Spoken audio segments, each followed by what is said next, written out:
Price Lord. ஆண்டவரும் அருமை இரட்சகருமாகிய இயேசு கிறிஸ்துவின் ஈடு இணையற்ற நாமத்தினாலே உங்கள் எல்லோரையும் நான் வாழ்த்தி வரவேற்கிறேன். இன்றைக்கு கூட நம்ம வேதத்துல ஒரு 2 வசனத்தை பார்க்க போகிறோம். தலைப்பு என்னவென்றால் கர்த்தருக்கு காத்திருந்தல். இந்த தலைப்பின் கீழாக வசனத்தின் ஆதாரமாக என்ன வசனம் பார்க்க போகிறோம் அப்படின்னா, ஏசாயாவின் தீர்க்க தரிசன புத்தகம் 40வது அதிகாரம் 31வது வசனத்தை நம்ம பார்க்க போகிறோம். அந்த வசனத்தை நான் வாசிக்கிற, நன்கு கவனியுங்கள். கர்த்தருக்கு காத்திருக்கிறவர்களோ புதுபலனை அடைந்து கழிவுகளைப் போல செட்டைகளை அடித்து எழுப்புவார்கள். அவர்கள் ஓடினாலும் இளைப்படையார்கள், நடந்தாலும் சோர்ந்து போகிறார்கள். இந்த வசனம் என்ன சொல்லுது அப்படின்னா, நம்ம கர்த்தருக்கு காத்திருக்கிற மனுஷங்க எவர்களோ அவர்கள் புதுபலனை அடைந்து, என்ன பல புதுபலனை அடைந்து, கர்த்தர் நம்மகிட்ட என்ன எதிர்பார்க்கிறார் அப்படின்னா காத்திருக்கிறதால எதிர்பார்க்கிறார். அவசரப்பட்டு ஒன்னத்தையும் நம்ம சாதிக்க போறது இல்ல. ஒண்ணு மட்டும் புரிஞ்சுக்கோங்க, காத்திருத்தல் ஒரு ஆசீர்வாதம், ஒரு நல்ல ஆசீர்வாதத்தை கொண்டு வரும். பார்த்துக்கோங்க, இந்த வசனத்தின்படி நம்ம என்ன பார்க்கிறோம் அப்படின்னா, ஒரு மனுஷன் கர்த்தருக்காக காத்திருக்கிறான் அப்படின்னா அந்த காத்திருக்கிற அந்த மனுஷன் ஒரு புது பலனை பெற்று கழுகுகளை போல செட்டைகளை அடித்து உயர எழுப்பி பறப்பான். அவன் ஓடினாலும் இளைப்படைய மாட்டான், அவன் நடந்தாலும் சோர்வடைய மாட்டான். கர்த்தருக்கு காத்திருக்க மட்டும் செய்யக்கூடாதுங்க, ஜெபிக்கணும். ஆண்டவர் சமூகத்துல உட்கார்ந்து ஜெபிக்கணும். இந்த காரியம் நடக்கணும் அப்படின்னு சொல்லிட்டு நம்ம ஜெபிக்கணும். அது உங்க டைம் தான். ஜெபத்துக்கு ஒரு டைம் ஒதுக்கணும். அது மிட் நைட்டா இருந்தா பரவாயில்ல, இல்லைன்னா ஏர்லி மார்னிங்கா இருந்தா பரவாயில்ல. ஜெபிக்கிறதுக்கு ஒரு ஈஸியான வழி என்னன்னு சொல்றேன் பாருங்க, கேட்டுக்கோங்க. காலையில ஒரு 1/2 மணி நேரம் ஜெபம் பண்ணுங்க. அப்புறம் ஈவினிங் ஒரு 1/2 மணி நேரம் ஜெபம் பண்ணுங்க. ஒரு 5 நிமிஷம் ஒரு பாட்டு படிங்க.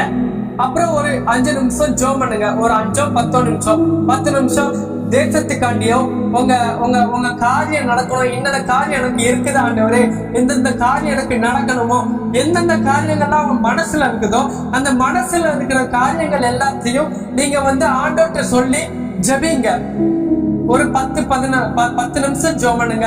தேசத்துக்காண்டியோ, உங்க ஃபேமிலிக்காண்டியோ, உங்க பக்கத்துல இருக்கிற வீட்டுல இருக்கிற உங்க அக்கம் பக்கத்தினருக்காக ஜெபிங்க.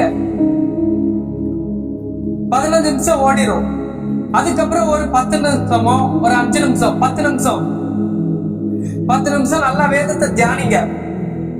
நீங்க ரெகுலரா வாசிக்கிற அந்த போர்ஷன் எடுத்து வாசிங்க.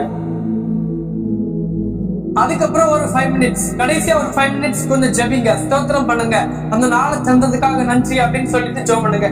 இதே ஈவினிங்கும் 1/2 மணி நேரம் ஃபாலோ பண்ணுங்க. 1 மணி நேரம் ஜெபம் பண்ண மாதிரி ஆயிரும். ஒரு 1 மணி நேரம் டைம் ஒதுக்கி ஆண்டவருக்காக காத்துருங்க. காத்திருத்து ஜபிக்கும் போதுதான் ஆண்டவர் நமக்கு வேண்டிய ஆசீர்வாதத்தை தருவார். என்னோட சாட்சியை நான் சொல்லுகிறேன். கர்த்தர் கிருபையால ஆண்டவர் எனக்கு கீபோர்டு வாசிக்கிற ஒரு திறமையை கொடுத்திருக்கிறார், பாடுகிற ஒரு திறமையை கொடுத்திருக்கிறார், நல்ல வொர்ஷிப் பண்ணுகிற ஒரு திறமையை கொடுத்திருக்கிறார். எல்லாம் கர்த்தருடைய நாமத்திற்கு மகிமைப்படுத்தணும். நான் பெருமைக்காக சொல்லல. நான் இதற்கு ஒரு துளி கூட பாத்திரவான் கிடையாது. ஃபர்ஸ்ட் நான் கீபோர்ட் பழகும் போது ஒரு கேஷியோ கீபோர்டு வச்சு, எனக்கு புது கீபோர்டு தான், கேஷியோ கீபோர்டு ஆண்டவர் தந்தா. அந்த கீபோர்டு வச்சு பழகி, சர்ச்சில் ஒரு கீபோர்டு வச்சு பழைய கீபோர்டு Yamaha PSR 175 அப்படிங்கிற ஒரு போர்டு இருந்துச்சு. நான் ஜெபிச்சேன், ஆண்டவரே எனக்கு ஒரு நல்ல கீபோர்டை தாங்க அப்படின்னு சொல்லிட்டு ஜெபிச்சேன். காத்திருந்து ஜெபித்தேன். நான் 4th 3rd படிக்கும் போது ஆண்டவர் எனக்கு ஒரு நல்ல கீபோர்டு கொடுத்தார். Model Yamaha PSR i455. அப்போ அந்த மாடல் நல்ல லேட்டஸ்டான மாடல். அதுக்கப்புறம் காத்திருந்து ஜெபித்தேன், ஆண்டவரே ஒரு நல்ல பெரிய கீபோர்டு எனக்கு பிளே பண்ண இருந்தா நல்லா இருக்குமே அப்படின்னு சொல்லிட்டு காத்திருந்து ஜெபித்தேன். நான் 8th படிக்கும் போது விலை கூடின கீபோர்டு கால்ட் PX600 அப்படின்னு ஒரு கீபோர்டு கொடுத்தாங்க. ஏன் கொடுத்தாங்க? காத்திருந்து ஜெபித்ததுனால கொடுத்தாங்க. ஆண்டவர் கொடுத்த பெரிதான கிஃப்ட் அது. இப்போ காலேஜ் 2nd இயர் படிக்கும் போது ஒரு ஆப்பிள் லேப்டாப், ஒரு மினி கீபோர்டு இருந்தா நல்லா இருப்பேன்னு ஆண்டவர்கிட்ட நான் காத்திருந்து ஜெபம் பண்ணேன். ஃபர்ஸ்ட் லேப்டாப் கொடுத்தாங்க. அது அதிசயமான காரியம், இலவசமாய் கொடுத்தாங்க. இப்போ அந்த லேப்டாப் வாங்கணும்னா எப்படியும் 1,47,000 ஆகும். ஒண்ணு சொல்ற கேட்டுக்கோங்க, காத்திருந்து பெற்றுக்கொள்ற ஆசீர்வாதம் ரொம்ப சூப்பரான ஆசீர்வாதம், அது நிரந்தரமான ஆசீர்வாதம். நம்ம அவசரப்பட்டு வாங்குற எந்த ஒரு காரியமுமே அது அழிவுல போய் நிற்கும். தேவ பிள்ளைகளை, காத்திருந்து பெறுகிற எந்த ஆசீர்வாதமா இருந்தாலும் அது நிலைத்திருக்கும். அதுக்கப்புறம் ஒரு மிடி கீபோர்டு, ஆண்டவரே ஒரு மிடி கீபோர்டு வாசிக்கிறதுக்கு நல்லா இருக்குமே அப்படின்னு சொல்லிட்டு பிரேயர் பண்ணேன். அந்த பிரேயரை ஆண்டவர் அங்கீகரிச்சு ஒரு நல்ல ஒரு மிடி கீபோர்டு தந்தாங்க. நான் தான் சொல்றேன்ல, இன்னொரு ஒரு வசனமும் பார்ப்போமே. நீதிமொழிகளின் புத்தகம், வேத புத்தகம் இருக்குமானால் திருப்பிக் கொள்ளுங்கள். நீதிமொழிகளின் புஸ்தகம் 13வது அதிகாரம் 12ஆம் வசனம் என்ன சொல்லுது பாருங்களேன். நான் வாசிக்கிறேன், நன்கு கவனிங்க. நெடுங்காலமாய் காத்திருக்குதல் இருதயத்தை இழைக்க பண்ணும், விரும்பினது வரும்போதோ ஜீவ விருச்சம் போல். இந்த வசனம் இப்படிதான் சொல்லிருப்பாங்க. அதாவது ஒரு காரியத்துக்கு நம்ம நெடுங்காலமா காத்திருப்போம். எந்த காரியமா இருந்தாலும் சரிதான். நல்ல ஒரு ஸ்கூல் கிடைக்கணும், நல்ல ஒரு காலேஜ் கிடைக்கணும், நல்ல ஒரு வேலை கிடைக்கணும், நல்ல ஒரு திருமண வாழ்க்கை கிடைக்கணும், நல்ல ஒரு ஆசீர்வாதத்துக்காக நீங்க காத்திருக்கிறீங்களா? இந்த வசனம் அப்படிதான் சொல்லுது. நெடுங்காலமாய் காத்திருக்குதல் இருதயத்தை இழைக்கப்படும், விரும்பினது வரும்போதோ ஜீவ விருட்சம் போல் இருக்கும். நம்ம காத்திருக்கிறது தான் நெடுங்காலமாய் காத்திருக்குதல் இருதயத்தை இழைக்கப்படும். ஒண்ணு நான் சொல்றேன், ஆண்டவருக்குள்ள கர்த்தருக்குள்ள காத்திருந்தாதான் ஒருத்தன் ஆசீர்வாதத்தை பெறுகிறான். அப்படின்னா அவன் கர்த்தருக்குள்ள காத்திருந்தான் அப்படின்னா நெடுங்காலமாய் காத்திருக்குதான் அவனோட இருதயத்தை இழைக்க பண்ணும். நான் சொன்னேன் பாத்தீங்களா, கீபோர்டு ஒவ்வொரு கீபோர்டா வாங்கினேன், அதை வெயிட் பண்ணி வாங்கினேன், நல்லா பெஸ்டா வாங்க உதவி செய்தார். அதான் அந்த காத்திருந்தல் இருதயத்தை இழைக்க பண்ணும். இப்போ நான் எக்ஸாம்பிளா சொல்றேன் பாருங்களேன். ஒருத்தன் ஓடுறதுக்கு ரெடியா இருக்கிறான், அந்த ஓட்ட பந்தயத்துக்கு ஒருத்தர் ரெடியா இருக்கலாம். அந்த ஓட்ட பந்தயத்துக்கு அவன் ஓடணும்னா அதுக்கு முன்னாடி அவன் பயிற்சி எடுத்தாகணும். அந்த பயிற்சியில அவன் நல்லா பயிற்சி எடுத்து அந்த ஓடுறதுக்கு ரெடி ஆகும் போது அதுக்கு ஒரு சில காலம் அவன் காத்திருப்பான். அந்த காத்திருக்குதாலதான் ஆண்டவர் பார்க்கிறான். நம்ம வாழ்ந்து கொண்டிருக்கிற இந்த உலகத்துல ஆசீர்வாதத்தை பெறதுக்கு மனுஷன் என்னென்னலாமோ அவசரப்படுவான். அவசரப்பட்டா ஒண்ணும் செய்ய முடியாது. காத்திருக்குதல், இந்த வசனம் தான் சொல்லுது. நெடுநாளாய் காத்திருத்தல் இருதயத்தை இழைக்க பண்ணும், விரும்பினது வரும் பொழுதோ அவை ஜீவ விருட்சம் போல இருக்கும் அப்படின்ட்டு. ஒரு ஆசீர்வாதம் வேணுமா? ஆண்டவர்கிட்ட காத்திருந்து வெயிட் பண்ணுங்க. Oh wait and see the Lord is good. கர்த்தர் நல்லவர் என்பது ருசித்து பாருங்கள். அவர் மேல் நம்பிக்கையா இருக்கிற மனுஷன் பாக்கியவான். காத்திருக்க மட்டும் செய்யாதீங்க, கர்த்தர் மேல நம்பிக்கையா இருங்க. கண்டிப்பா அவர் உங்களை ஆசீர்வதிப்பார். இன்றைக்கு பார்த்த இந்த 2 வசனத்தின் அடிப்படையில நம்ம என்ன பார்க்கிறோம் அப்படின்னா, கர்த்தருக்கு நம்ம காத்திருக்கணும். கர்த்தருக்கு காத்திருக்கிற மனுஷன் எவனோ அவன் புது பலனை அடைந்து கழுகுகளை போல செட்டைகளை அடித்து உயர எழும்புவான். அவன் ஓடினாலும் இளைப்படையான், நடந்தாலும் சோர்வடையான் என்று ஏசாயா 40ஆம் அதிகாரத்திலே 31ஆம் வசனத்திலே பார்த்தோம். அதே போல நீதிமொழிகள் 13ஆம் அதிகாரம் 18ஆம் வசனத்திலே பார்த்தோமே. நெடுங்காலமாய் காத்திருக்குதல் இருதயத்தை இழைக்க பண்ணும், விரும்பினது வரும் பொழுதோ அவை ஜீவ விருட்சம் போல் இருக்கும். உண்மையில கர்த்தருக்கு காத்திருக்கிற நாம் புதுபலன் அடைவோம். நெடுங்காலமாய் காத்திருக்குதல் இருதயத்தை இழைக்க பண்ணும், விரும்பினது வரும் பொழுதோ ஜீவ விருட்சம் போல் இருக்கும்.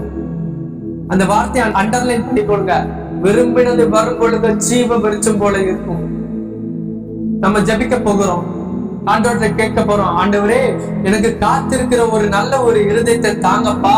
நான் உங்கள்கிட்ட காத்திருந்து ஆசீர்வாதத்தை பெற்றுக் கொள்ளணும் அப்பா.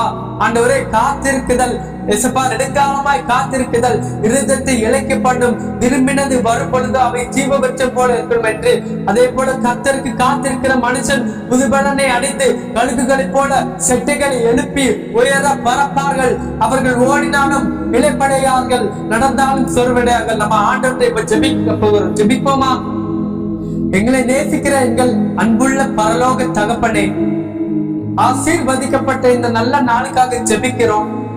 ஆண்டவரே, கர்த்தருக்கு காத்திருந்தல் அப்படிங்கிற தலைப்பின் கீழாக 2 வசனங்கள் தியானிக்க கொடுத்த மேலான கிருபைக்காக நன்றி. யாருக்கும் கிடைக்காத பாக்கியத்தையும் சாக்கியத்தையும் எங்களுக்கு கொடுத்தீங்களே, நன்றி அப்பா.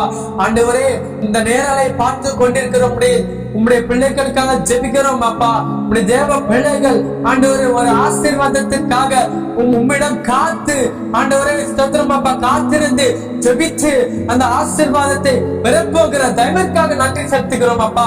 ஆண்டவரே காத்திருந்த ஆசீர்வாதத்தை பெற நீங்க கிருபை செய்யுங்கப்பா. அவசரப்பட்டு ஆண்டவரே ஆசீர்வாதத்தை எழுந்திராம ஆண்டவர் உமக்காக காத்திருக்கிற ஒரு நபர்களாக ஒரு பிள்ளையாக எங்களை மாற்றும்படியா ஜெபிக்கிறோம் அப்பா. இன்னும் ஒரு நாட்களிலே ஆண்டவரே நிறைய எபிசோட் வழியாக நாங்க இயேசுப்பா காண கிருபை செய்யுங்கப்பா. ஸ்தோத்திரம் அப்பா.